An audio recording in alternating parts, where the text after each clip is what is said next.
Welcome back. ಮಂಗಳೂರಿನ father Muller ಆಸ್ಪತ್ರೆಗೆ ಆರ್ಗ ಜ್ಞಾನೇಂದ್ರ ಭೇಟಿಯನ್ನ ಕೊಟ್ಟಿದ್ದಾರೆ. ಆಟೋ ಚಾಲಕ ಪುರುಷೋತ್ತಮ್ ಆರೋಗ್ಯವನ್ನ ವಿಚಾರಿಸಿದ್ದಾರೆ ಆರ್ಗ ಜ್ಞಾನೇಂದ್ರ. ಜೊತೆಗೆ ಅದೇ ಹಾಸ್ಪಿಟಲ್ನಲ್ಲಿ ಶಂಕಿತ ಶಾರಿಕ್ ಅಲ್ಲಿ ಅಡ್ಮಿಟ್ ಮಾಡಿದ್ದಾರೆ. ಟ್ರೀಟ್ಮೆಂಟ್ ಆತನಿಗೆ ನೀಡಲಾಗ್ತಾ ಇದೆ. 45% ಭಾಗ ದೇಹದ ಭಾಗ ಸುಟ್ಟು ಹೋಗಿದೆ. ಸೊ ಹಾಗಾಗಿ ಆತನಿಂದ ಸ್ಟೇಟ್ಮೆಂಟ್ ಪಡ್ಕೊಳ್ಳೋದಕ್ಕೆ 8 ಟೀಮ್ ಈಗ ರೆಡಿ ಆಗಿರೋದು. ಸೊ ಹಾಗಾಗಿ ಆತನ ಆರೋಗ್ಯದ ಸ್ಥಿತಿ ಹೇಗಿದೆ ಅದ್ರ ಬಗ್ಗೆನೂ ಕೂಡ ಗೃಹ ಸಚಿವ ಆರ್ಗ ಜ್ಞಾನೇಂದ್ರ ಮಾಹಿತಿಯನ್ನು ಕಲೆಕ್ಟ್ ಮಾಡ್ತಾ ಇದ್ದಾರೆ. ಈಗ ಸ್ಪಾಟ್ಗೆ ಹೋಗಿದ್ರು. ಲೈವ್ ಫುಟೇಜ್ ಆಗಲೇ ನಿಮಗೆ ತೋರಿಸಿದ್ವಿ ನಾವು. ಬ್ಲಾಸ್ಟ್ ಆಗಿತ್ತಲ್ಲ ಅಲ್ಲಿಂದ ನೇರವಾಗಿ ಅಂದ್ರೆ ಫಸ್ಟ್ ಪೊಲೀಸರಿಂದ ಮಾಹಿತಿ ಪಡ್ಕೊಂಡು ಅಲ್ಲಿಂದ ನೇರವಾಗಿ ಹಾಸ್ಪಿಟಲ್ಗೆ ಈಗ ತೆರಳಿ ಅಲ್ಲೂ ಕೂಡ ಈಗ ಒಂದ್ ಕಡೆ ಪುರುಷೋತ್ತಮ್ ಆರೋಗ್ಯ ವಿಚಾರಣೆ ಮಾಡ್ತಾ ಇದ್ದಾರೆ, ಮತ್ತೊಂದ್ ಕಡೆ ಶಾರಿಕ್ ಸಿಚುವೇಶನ್ ಹೇಗಿದೆ, ಕಂಡೀಷನ್ ಹೇಗಿದೆ ಅನ್ನೋದ್ರ ಬಗ್ಗೆ ಇನ್ಫಾರ್ಮೇಶನ್ ಅನ್ನ ಕಲೆಕ್ಟ್ ಮಾಡ್ಕೊಳ್ತಾ ಇದ್ದಾರೆ.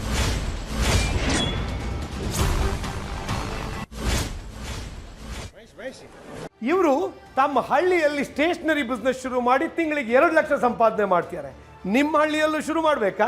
ಫ್ರೀಡಮ್ ಆಪ್ ಅನ್ನ ಈಗಲೇ ಡೌನ್ಲೋಡ್ ಮಾಡಿ. ಮಂಗಳೂರಿನ ಫಾದರ್ ಮುಲ್ಲಾರ್ ಹಾಸ್ಪಿಟಲ್ಗೆ ಗೃಹ ಸಚಿವ ಆರ್ಗ ಜ್ಞಾನೇಂದ್ರ ಭೇಟಿಯನ್ನ ಕೊಟ್ಟಿದ್ದಾರೆ. ಈಗ ಆಟೋ ಚಾಲಕ ಪುರುಷೋತ್ತಮ್ ಅವ್ರಿಗೆ ಸಾಕಷ್ಟು ನಷ್ಟ ಆಗಿದೆ. ಅವ್ರ ಕುಟುಂಬಸ್ಥರು ಕಣ್ಣೀರನ್ನ ಹಾಕ್ತಾ ಇದ್ದಾರೆ. ಯಾಕಂದ್ರೆ ಆಟೋ ಕೂಡ ಈಗ ಜಖಮ್ ಆಗಿದೆ ಆ ಸ್ಫೋಟದಿಂದಾಗಿ. ಮತ್ತೆ ತನ್ನದಲ್ಲದ ತಪ್ಪಿಗೆ ಒಂಥರ ಅವ್ರ ಪಾಪ ಹಾಸ್ಪಿಟಲ್ಗೆ ಅಡ್ಮಿಟ್ ಆಗಿದ್ದಾರೆ. ಅವ್ರ ದೇಹನೂ ಕೆಲವೊಂದು ಭಾಗ ಸುಟ್ಟು ಹೋಗಿದೆ. ಟ್ರೀಟ್ಮೆಂಟ್ ಪಡ್ಕೊಳ್ತಾ ಇದ್ದಾರೆ. ಹಾಗಾಗಿ ಸಾಂತ್ವನದ ಮಾತುಗಳನ್ನ ಹೇಳ್ತಾ ಇದ್ದಾರೆ ಗೃಹ ಸಚಿವರು. ಇದೇ ವಿಷಯವಾಗಿ ಮತ್ತಷ್ಟು ಮಾಹಿತಿಯನ್ನು ಕೊಡೋದಕ್ಕೆ ಫೋನ್ ಸಂಪರ್ಕದಲ್ಲಿ ಜಾಯ್ನ್ ಆಗಿದ್ದಾರೆ ನಮ್ಮ ರಿಪೋರ್ಟರ್ ಗಂಗಾಧರ್ ವಾಗಟ. ಈಗ ಫಸ್ಟ್ ಪುರುಷೋತ್ತಮ್ ಆರೋಗ್ಯವನ್ನ ವಿಚಾರಿಸಿದಾರ ಗೃಹ ಸಚಿವರು? ಶ್ರೀಮತಾ ಶೆಟ್ಟಿ, ಕೊನೆಗೂ ಕೂಡ ಎಚ್ಚೆತ್ತುಕೊಂಡು ಗೃಹ ಸಚಿವರು ಇವತ್ತು ಮಂಗಳೂರಿಗೆ ಬಂದು ಈಗ ಮಂಗಳೂರಲ್ಲಿ ಘಟನಾ ಸ್ಥಳ ನಾಗೂರಿ ರಸ್ತೆಯಲ್ಲಿ ಏನೋ ಒಂದು ಸ್ಫೋಟ ಆಗಿತ್ತು, ಅಲ್ಲಿ ಪರಿಶೀಲನೆ ಮಾಡಿ ಖುದ್ದು ಫಾದರ್ ಮುಲ್ಲಾ ಆಸ್ಪತ್ರೆಗೆ ಈಗ ಭೇಟಿಯನ್ನ ಕೊಟ್ಟಿದ್ದಾರೆ. ಈಗ ಸದ್ಯ ಆಸ್ಪತ್ರೆ ಒಳಗಡೆ ಅವರು ಈ ಗಾಯಾಳುವಾಗಿರುವಂತಹ ಪುರುಷೋತ್ತಮರ ಆರೋಗ್ಯ ವಿಚಾರಣೆ, ಒಂದು ಕಡೆ ಆರೋಗ್ಯವನ್ನ ವಿಚಾರಿಸಿ ಅದು ಸಾಂತ್ವನ ಹೇಳುವಂತ ಜೊತೆಗೆ ಅವರಿಗೆ ಅವ್ರ ಜೀವನಾಡಿ ಮತ್ತೆ ಅವರಿಗೆ ತಮ್ಮ ತಪ್ಪಿಗೆ ಈ ರೀತಿಯ ಶಿಕ್ಷೆಯನ್ನು ಅನುಭವಿಸ್ತಾ ಇದ್ದಾರೆ. ಒಂದು ಜೀವನಕ್ಕೆ ಆಧಾರವಾಗಿದ್ದಂಥದ್ದು ಅದೊಂದು ಆಟೋ ಕೂಡ ಸಂಪೂರ್ಣವಾಗಿ ಜಖಮ್ ಆಗಿದೆ. ಮತ್ತೆ ಇನ್ವೆಸ್ಟಿಗೇಷನ್ ಪರ್ಪಸ್ ಅದು ಫೈನಲ್ ಆಗುವವರು ಕೂಡ ಆಟೋ ಅವರ ಪೊಲೀಸರ ಸುಪರ್ದಿಯಲ್ಲಿ ಇರುತ್ತೆ. ಅದು ಕೋರ್ಟ್ ಮೂಲಕವಾಗಿ ಚಾರ್ಜ್ ಶೀಟ್ ಆದ ನಂತರ ಅದನ್ನ ಆಟೋವನ್ನ ತೆಗೆದುಕೊಳ್ಬೇಕಾಗುತ್ತೆ. ಆದ್ರೆ ಅದು ಯೂಸ್ ಮಾಡಕ್ಕಾಗದ ರೀತಿಯಲ್ಲಿ ಅದು ಸಂಪೂರ್ಣವಾಗಿ ಒಳಗಡೆ ಎಲ್ಲ ಕೂಡ ಆ ಸ್ಫೋಟಕ್ಕೆ ಚಿತ್ರ ಆಗಿರುವಂತದ್ದು. ಈಗ ಒಂದು ಕಡೆ ಆಟೋ ಆಗಿರ್ಬೋದು, ಮತ್ತೆ ಈ ಸರ್ಕಾರದಿಂದ ಪರಿಹಾರ ಕೊಡುವ ನಿಟ್ಟಿನಲ್ಲಿ ಈಗ ಅವರಿಗೆ ಕೂಡ ಸರ್ಕಾರ ಆರ್ಥಿಕ ಸಹಾಯ ಮಾಡುವ ನಿಟ್ಟಿನಲ್ಲಿ ಗೃಹ ಸಚಿವರು ಯಾವ ರೀತಿ ತೀರ್ಮಾನವನ್ನ ತೆಗೆದುಕೊಳ್ತಾರೆ ಅನ್ನೋದು ಕೂಡ ನೋಡ್ಬೇಕಾಗುತ್ತೆ. ಸದ್ಯ ಅದ್ರ ಬಗ್ಗೆ ಕೂಡ ಪತ್ರಿಕಾಗೋಷ್ಠಿಯಲ್ಲಿ ಅವರು ಪ್ರಕಟಣೆ ಮಾಡುವಂತದ್ದು. ಈಗ ಜೊತೆಗೆ ಇನ್ನು ಆ ಪಕ್ಕದ ವಾರ್ಡ್ ಅಲ್ಲಿ ಕೂಡ ಈಗ ವೆಂಟಿಲೇಟರ್ ಅಲ್ಲಿ ಚಿಕಿತ್ಸೆ ಪಡಿತಾ ಇರುವಂತದ್ದು. ಈ ಒಂದು ಶಂಕಿತ ಉಗ್ರ ಏನಿದ್ದಾರೆ ಶಾರಿಕ್, ಅವನ ಆರೋಗ್ಯದ ಸ್ಥಿತಿ ಮತ್ತೆ ಈಗ ವೈದ್ಯರಿಂದಲೇ ಅವನ ಮಾಹಿತಿಯನ್ನ ತೆಗೆದುಕೊಳ್ಳೋ ನಿಟ್ಟಿನಲ್ಲಿ ಗೃಹ ಸಚಿವರು ಆ ವೈದ್ಯರ ಜೊತೆ ಒಂದು ಅಲ್ಲಿ ಮಾಹಿತಿಯನ್ನ ಪಡ್ಕೊಂಡು ಆನಂತರ ನೇರವಾಗಿ ಆಸ್ಪತ್ರೆಯಿಂದ ಕಮಿಷನರ್ ಕಚೇರಿಗೆ ಹೋಗಿ ಎಲ್ಲ ಈಗ ಡಿಜಿಪಿ ಬಂದಿದ್ದಾರೆ, ಮತ್ತೆ ಡಿಐಜಿ ಮತ್ತೆ ಪೊಲೀಸ್ ಕಮಿಷನರ್ ಸೇರಿದಂತೆ ತನಿಖಾಧಿಕಾರಿಗಳ ಜೊತೆ ಒಂದು ಸಭೆಯನ್ನ ಮಾಡಿ ಆ ಸಭೆಯಲ್ಲಿ ಏನೆಲ್ಲ ಮುಂದಿನ ಕ್ರಮಗಳನ್ನ ಕೈಗೊಳ್ಳಬೇಕು, ಮತ್ತೆ ಇದುವರೆಗಿನ ತನಿಖಾ ಮಾಹಿತಿ ಮತ್ತೆ ಈಗ ಬೇರೆ ಬೇರೆ ಕೊಯಮತ್ತೂರು ಕೇರಳ ಪೊಲೀಸರು ಕೂಡ ಬಂದಿದ್ದಾರೆ. ಮತ್ತೆ ಅದು ಇನ್ವೆಸ್ಟಿಗೇಷನ್ ಪರ್ಪಸ್ ಎಲ್ಲವರೆಗೂ ಬಂದಿದೆ.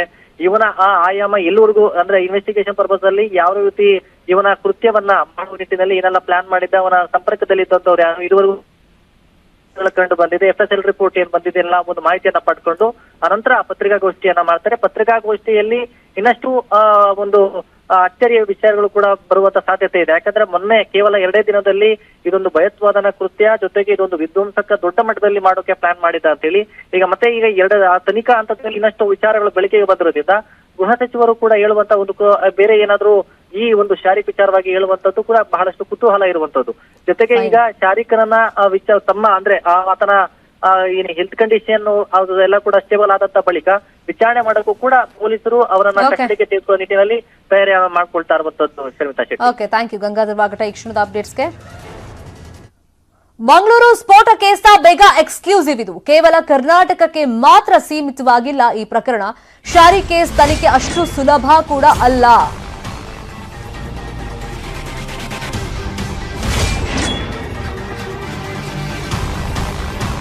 ಇಲ್ಲಿ ಶಾರಿಕ್ ಒಬ್ಬನೇ ಅಲ್ಲ, ಈ ಶಂಕಿತ ಉಗ್ರ. ಈತನಿಗೆ ಡೈರೆಕ್ಷನ್ಸ್ ಕೊಡ್ತಾ ಇದ್ದಿದ್ದು ಯಾರು, ಈತನ ಟೀಮ್ ಅಲ್ಲಿ ಯಾರ್ಯಾರು ಇದ್ರು, ಸೊ ಈ ಬಗ್ಗೆನೂ ಕೂಡ ಪ್ರಾಪರ್ ಆಗಿ ತನಿಖೆಯನ್ನ ಮಾಡಬೇಕಾಗುತ್ತೆ. ಹಾಗಾಗಿ ಇಡೀ ಪ್ರಕರಣದ ಬುಡಕ್ಕೆ ಹೋಗೋದಕ್ಕೆ ರಾಜ್ಯ ಸರ್ಕಾರ ಪ್ಲಾನ್ ಅನ್ನ ಮಾಡಿಕೊಂಡಿದೆ. ಕೇಸ್ಗೆ ಸಂಬಂಧಪಟ್ಟಂತ ಎಲ್ಲಾ ಪ್ರಾಥಮಿಕ ಮಾಹಿತಿಯನ್ನ ಸಂಗ್ರಹ ಮಾಡಿದ್ದಾಗಿದೆ, ಮಾಡ್ತಾನೂ ಇದ್ದಾರೆ. ಈಗ ನಂತರ ಶೀಘ್ರದಲ್ಲೇ ಇದನ್ನ NIAಗೆ ವಹಿಸೋದಕ್ಕೆ ಸರ್ಕಾರ ಚಿಂತನೆಯನ್ನ ಮಾಡ್ತಾ ಇದೆ. ಮಂಗಳೂರು ಸ್ಫೋಟ ಪ್ರಕರಣ ಎನ್ಐಎಗೆ ವಹಿಸುತ್ತಾ ರಾಜ್ಯ ಸರ್ಕಾರ ನೋಡಬೇಕು, ಆ ಚಿಂತನೆಯಲ್ಲಿ ಇದೆ. ಈಗ ಫಸ್ಟ್ ಇಲ್ಲಿನ ಪೊಲೀಸರಿಂದಲೇ ಬೇಕಾದಂತ ಪ್ರಾಥಮಿಕ ಮಾಹಿತಿಯನ್ನ ಕಲೆ ಹಾಕಲಾಗ್ತಾ ಇದೆ. ಮತ್ತೆ ಇದು ಕೇವಲ ಕರ್ನಾಟಕಕ್ಕೆ ಮಾತ್ರ ಸೀಮಿತವಾಗಿಲ್ಲ. ಹಂಗ್ ನೋಡೋಕೋದ್ರೆ ಇಲ್ಲಿ ತನಕ ಗೊತ್ತಾಗಿರೋ ಇನ್ಫಾರ್ಮೇಶನ್ ಕರ್ನಾಟಕದಲ್ಲೇ 5-6 ಜಿಲ್ಲೆಗಳಿಗೆ ಲಿಂಕ್ ಇದೆ ಇದು. ಸೊ ಹಲವಾರು ರಾಜ್ಯಗಳಲ್ಲೂ ಕೂಡ ಈ ಪ್ರಕರಣ ಬೇರೂರಿರುವಂತ ಚಾನ್ಸಸ್ ಇದೆ. ಮಾಹಿತಿಗಳು ಆಲ್ರೆಡಿ ಪೊಲೀಸರಿಗೆ ಆ ಬಗ್ಗೆ ಸಿಕ್ಕಿರೋದ್ರಿಂದ ಫಸ್ಟ್ ಇಲ್ಲಿ ಏನೇನಾಗಿದೆ ಅಂತ ಪ್ರಾಥಮಿಕ ಮಾಹಿತಿಯನ್ನ ಕಲೆ ಹಾಕಿದ ಮೇಲೆ ಈ ಪ್ರಕರಣವನ್ನ ಎನ್ಐಎಗೆ ವಹಿಸೋದಕ್ಕೆ ಸರ್ಕಾರ ಚಿಂತನೆಯಲ್ಲಿದೆ ಅಂತ ಇನ್ಫಾರ್ಮೇಶನ್ ಸಿಕ್ಕಿದೆ.